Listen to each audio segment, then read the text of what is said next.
Hello guys, তোমরা দেখতে পাচ্ছ কলকাতা ফটাফট ভিআইপি গেম থার্ড বাজি যে গেম পাস হবে কনফার্ম ঘর হিট ঘর তোমাদের দেখাবো। থার্ড বাজি ঘরটা মারবে, দেখো ভালো করে হিট আছে কোন দুটো ঘর সেটা দেখো তোমরা।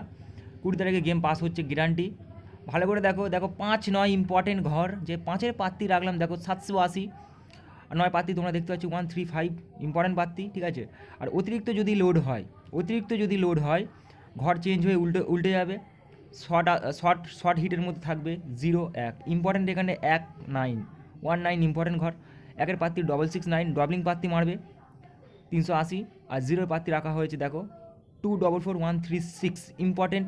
তোমরা বুঝতে পারছো, যদি অতিরিক্ত লোড হয় 5-9 কিন্তু উল্টে গিয়ে কিন্তু 1-0 বসবে। লোডের ব্যাপার আছে, ভালো করে বোঝার চেষ্টা করো, ঠিক আছে। ভিআইপি সেট আমি 4টে ঘর দিয়েছি, এর মধ্যে ঘর ফাটবে। আর তোমাদেরকে বলবো ভিডিওটাতে লাইক করবে, সাবস্ক্রাইব করে রাখবে, ফের নেক্সট ভিডিও দেখা হবে। ফোর্থ বারিও আমি গেম দেবো, ভিআইপি সেট দেখতে পাচ্ছ কনফার্ম ঘর 20 তারিখে আজকে গেম 5-9 ইম্পর্টেন্ট। আর এখানে হচ্ছে শর্টকাটে রাখলাম হচ্ছে 1-0। 0-এর প্যানেল দেখে নিতে পারছ, প্যানেল পাত্তি দেখতে পাচ্ছ তো 244 আর 136, এখানে ডবলিং পাত্তি মারার চান্স বেশি, আর এটাই বসবে, ভালো করে দেখো। ফের নেক্সট ভিডিও দেখা হচ্ছে। Thanks for watching this video.